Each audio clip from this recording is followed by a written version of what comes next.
Hey everybody, welcome back to my Substack. Last week's cold turns out to have been COVID, quite a flashback. And Donald Trump is still president and still humiliating America on a national stage standing next to Vladimir Putin. It's like a dream, a bad dream you can't wake up from. But I don't want to talk about that bad dream this week. I want to talk about a truly inspirational public figure named Taylor Swift. I'm sorry, what? It's like a dream, a bad dream you can't wake up from. But I don't want to talk about that bad dream this week. I want to talk about a truly inspirational public figure named Taylor Swift. This is truly inspirational public figure, former FBI Director and Swiftie. Gay! James D. Comey. The D is for Drapist, because he fucks window hangings. But that was a long time ago, so we're just gonna skip that part and fast forward to 2025, where he's turned into an extremely unfun version of Schrodinger's cat, existing off the grid and radar in some sort of probabilistic state between being both a Justin Belieber and the record mogul who sculpted him into a meth head with a chisel called rape. About once every 3 months, James Comey opens the box, the wave function collapses, and you get a temporarily well-defined look at James Comey, most recently in May 2025 when he took to Instagram with his infamous and now deleted 8647 seashells, and then he fades back into the great wormhole of irrelevancy like an Ouroboros if instead of snake, it was made of asshole. The details of what he chooses to do with his free time on these quarterly sabbaticals into his own anus, we may never know. But we do actually have a pretty good idea of what he's up to in general, and that idea explains the ineffable horror of this video, which would otherwise be absolutely fucking crazy. Of course I watched her podcast interview with the Kelsey brothers. Of course I watched the whole thing, although on YouTube, Patrice and I got kicked off for the last 15 minutes and finished it on her phone. But I watched it. You see, Taylor Swift and I go way back. I went to my first concert of hers 15 years ago. I've been to a second, and I have helped financially support the attendance of a lot of family members at others. I'm in a family's Swiftie group chat. If you're stopping the video because you're realizing James Comey isn't talking about Taylor Swift, congratulations. You get it.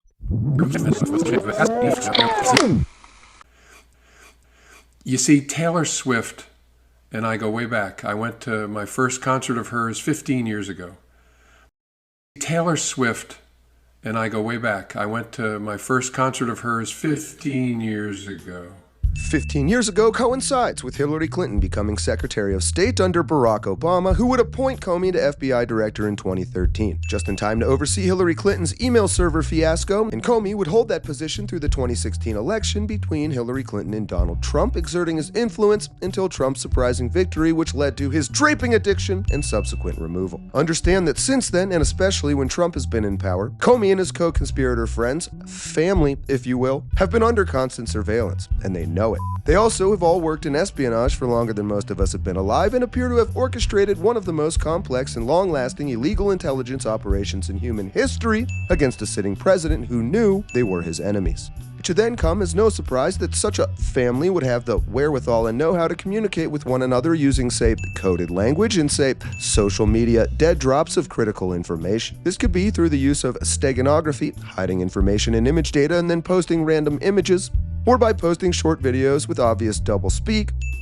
hidden symbolism, or hidden messages.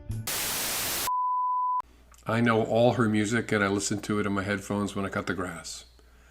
So yes, I have a favorite of hers, although honestly for me it's a tie between All Too Well, 10-minute version, and Exile featuring Bon Iver. Taylor Swift has grown up with my family and provided us a soundtrack, really, as we've grown ourselves and learned and adapted and dealt with adversity and celebration. She had songs for all of it. I suspect that's something that millions of Americans have also experienced in their families. And if you can't talk to your congregation directly, seemingly random videos might also be a good place for a little religion. I think that's because Taylor Swift produces great art, but also because she models something. At every stage of her career, she's shown a certain way of being that resonated with my kids and also felt right to me as a parent. And she's still doing that as a grown-up. Like a lot of you, I struggle with how to stand up to bullies without letting their meanness infect me and change me.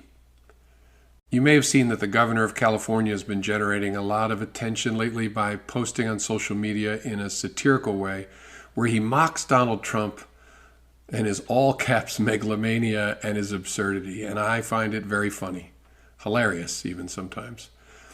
But I gotta be honest, it also leaves me with a strange feeling at times because I don't want us to become like Trump and his followers. There are far more decent, honest, kind people in America than there are mean jerks. And don't get me wrong, we have our jerks, millions of them, you may have noticed. In particular, there's a stunning coarseness and ugliness in the Republican Party today. And last but not least, marching orders. And to be clear, I am not an advocate for weakness. Of course we need to stand up to jerks and defend what matters. But I think we have to try to do that without becoming like them, which is what makes me think about Taylor Swift. She's made clear that she sees Donald Trump for what he is. And last year she urged Americans not to make the serious mistake of electing him. Of course, we're now living with the consequences of that mistake, but while our elderly makeup-covered president is posting about whether Taylor Swift is still hot and declaring that he can't stand her, what's she doing? Living her best life, producing great music and, as she urged all of us to do during the podcast, not giving the jerks power over her mind. She said something about dealing with internet trolls that stuck with me. Think of your energy as if it's expensive, she said. As if it's like a luxury item. Not everyone can afford it. I really enjoy reading Arthur Brooks, who writes columns about happiness in The Atlantic. I don't know if he's a Swiftie, but last week he wrote about research on the way that being rude or snarky actually hurts the rude person. As he wrote, when you become less polite, the alteration in your conduct can make you less happy, more depressed, and angrier about life. I know you get that even without the research. Just watch Fox News or hang around on X and you'll see what he means. We can't stop people from being jerks. What we can do is stop it from hurting us, from changing us. At my second Taylor Swift concert in Hartford, Connecticut, 14 years ago this summer, she sang a song about this topic, asking, why you gotta be so mean? And she spoke directly to the nasty people. I bet you got pushed around. Somebody made you cold. But the cycle ends right now because you can't lead me down that road. You'll be glad I didn't sing that. That's right. Because down that road is unhappiness. Nobody should have that power over us. Thank you, Taylor Swift. Keep the faith. Gay! That's it for today. I'm John Ward, and until next time, remember, you're a world champion. Don't let your memes be dreams.